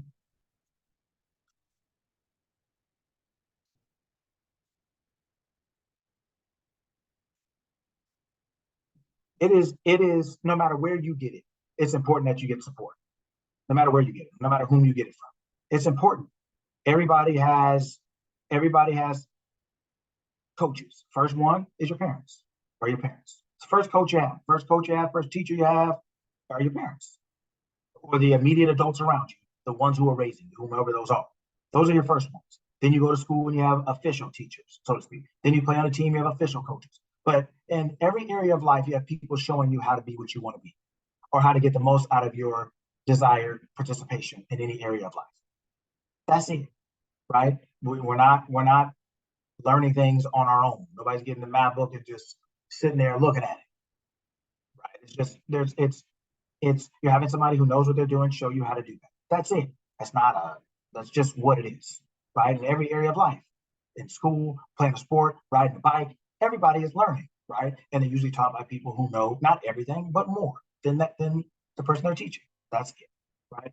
So it's important that you surround yourself with people who are, sometimes you're the smartest person in the room. Hell, you don't know what room you're walking into every time. Sometimes there's only one room to walk in.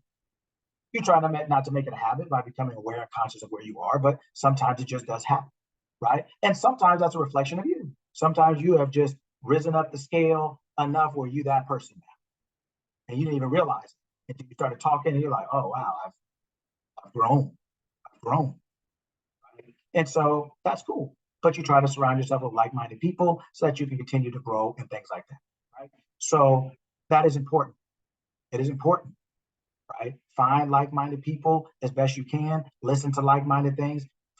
Surround yourself as best you can with people and information that will allow you to be what it is you desire to be. But you're watching everything, listening to everything, worrying about what everyone else is doing. Oh, my family don't agree, my friends don't agree. Sometimes you just outgrow things. Sometimes you outgrow people. It wasn't that they're bad for you, just outgrow them. Anybody want to keep the same size shoe they had on since third grade? Anybody, growth is natural. And just because these were your favorite shoes doesn't mean you get to keep them. Just because that was your best friend doesn't mean you're always going to be. Sometimes you just outgrow people. You didn't come here just for them. Newsflash, you didn't. Right? There are people you outgrow in life. It's not a negative thing until you try to keep holding on to it. You bought milk, it was good till it expired. Now you're going to keep drinking it just because you bought it? Yeah, it went past the expiration date. Yeah, but I don't waste anything. I always finish what I start. People start making up all kinds of stupid stuff. That doesn't apply to spoiled milk, man. It's spoiled. It's no longer beneficial. Let it go. It's going to cause you more pain trying to keep it than it is letting it go. There's a reason there's an expiration date. Friends have that sometimes too. Sometimes you just outgrow things. Stop trying to hold on to things that don't serve you. It's going to cause you more pain than letting it go. And letting go of things does not mean that it was bad in the first place. It just means you've gone past that now. You've outgrown things. That's part of success. And just like you found that friend, you'll find another one. But you're so busy looking at the ones you so-called lost, you can't see the ones that are right here waiting on you. Got to keep having conversations with people you've outgrown. What you doing with that? And instead of having the conversation with the people that are with you or further ahead than you. Right? So these are all important. So we have classes that some of you are, for the people who haven't got any yet, we have some classes that I've rolled out to help. Everything I give on here is, as specific as I can, but everybody's individual situations are different. So the classes are more honed down on that, right? Like I said, in order to improve, you have to have information, right? So no matter who you get it from, get it, right? But I rolled out some classes for people. One is the business of being you, and it's basically kind of like we talked about today, the business of being you, like we talked about last week, and maybe the last couple of weeks, the business of being you. Your first business is you. Everybody, most people on here are entrepreneurs and everything like that and are doing their thing, but that's your second business. Your first business is you. Your second business, your entrepreneurial endeavors are going according to your first business, which is you. And if you don't know you, if you are drowning, if you are afraid of the winds and the waves, your businesses are going to be your second business, your entrepreneurial business is going to be a reflection of you. So it is important for you to have yourself in order to get your affairs in order. It's important for you to have yourself in order to have your affairs in order. And everybody's out running around with their affairs while they're out of control. Then they wonder why they can never get their affairs in control, no matter how hard they work or how long they work. So one class is the business of being you. Is learning that you are your first own business and how to develop yourself in a way that no matter what you apply this self to, you're cracking. You're winning. You're walking on the water. You're turning water into wine. That's what you're doing. That's one. Second class is parenting the verb, right? It's providing parents with tools and skills that allow you to deal with your children in the most effective and efficient way. And you're not out here just running yourself to death, wearing yourself all out and things like that. Parenting is no joke. It is effort, but it doesn't have to be, it is exhausting without any type of tools, without any type of support, without any type of ways to think about it, right? That allow you to do that as effectively and efficiently as you can, so that you can actually enjoy it and you don't feel like some kind of martyr, right? And the last class is concepts. Concepts are basically taking, like we talked about, what is your 6 to 3 doing to your 3 to 6? What are you doing in your off time that's affecting your prime time? What are you doing when you roll up to work? What are you doing? What have you done before you got to work? What are you doing on the weekends that's going to affect your Monday when you go in? What are you doing at night that's going to affect the next day when you go to work? What are you doing in your so-called off hours that are affecting your real hours? The hours, meaning the hours that you so-called want to make money or that you want to have your own business. Are you an entrepreneur on Tuesday at 5 o'clock, in the morning, or just 8 to 5? Are you a parent, just when it's comfortable and convenient, or there are no off hours like we think they are? There just isn't, not in life. Life doesn't separate it. Humanity does, life does not. You look outside, what's today? How would you know? If you didn't know, you wouldn't know. It doesn't look like Saturday. It is Saturday. It could be Sunday, it could be Tuesday. You wouldn't know if you didn't know, right? So there are no off hours. So making sure that you are developed well enough for you to understand that you're on all the time, and how to develop yourself in ways, how to think in ways that are meaningful to you, developing your own concepts of this is what I think about something, this is how I'm going to live, and using the early bird gets the worm, 6 to 3, 3 to 6, using different concepts to help you get an understanding of how to form your own life, your own concepts, your own vision statement, your own mission statement. You are your first business. So all these things are important. All these things are important, right? But it's important to have a vision for yourself. Lastly, that's what the classes are for. They're starting this week, starting tomorrow. Tomorrow. Monday. I'm sorry, starting Monday. Right, starting Monday. So for those of you who aren't in it, you're welcome to join. For those of you who are, I'll see you Monday. There's different classes: Monday, Wednesday, Tuesday, Thursday, Saturday, Sunday. Right? But whole point is that's what it's for. That's what it's for. It's for you to it's for you to have tools to support your endeavor, right? But we can be anything in life. We're already Jesus. We're Peter thinking we're Peter, but we got all the same skills Jesus has. That mind, we have that same mind. That mind is within you, right? And it's important that you start, kind of kicking into it. Start paying attention to it. Start spending time with it so you can actually start living on it and living from it. You die as Jesus for flesh and you rise as the Christ. Right? The mind that knows who it is, that walks on that way. That's what it is. That's who you are on the inside. You're Jesus on the outside. You're the flesh on the outside. The inside, the real you, is the Christ. That's who you are. That mind that knows that you and your Creator are one, and that whatever you would consider that Creator to be able to do, you can do here by remembering that's who you are. By remembering that's who you're connected to in this body. So, these are just important things to think about. Right? You can live any life you want if you're willing to think that way. Right? So, definitely thank you all for coming on. Thank you for being here. Next week, I'll be back at the house at the board yelling and screaming, you know, throwing markers and jumping up and down. Today was, you know, you guys got a nice, calm, sedated version. But, you know, but this is a wonderful opportunity. This life is yours. It's your first opportunity. Your first opportunity is today. It's a brand new book. It's a brand new page. It's a brand new canvas. What you want to write on it, you're the artist. You are greater than anything. There's nothing that's greater than you. So you can have or be or do anything if you're willing to assume it, if you're willing to walk on that water, if you're willing to go from Peter to Jesus, if you're willing to go from your human mind to your God mind. Spending time with yourself, you'll rise up like an elevator and you'll have a different view. In life, in every area of life, of yourself, and everything, that's what it's for. So thank you all for coming. Anything you want to say? Yep. Thank you all for coming. We'll circle back on Saturday. Watch out for me during the week, because you know I pop up on there. I'll pop up on y'all. So have a good week, and we'll catch up next week.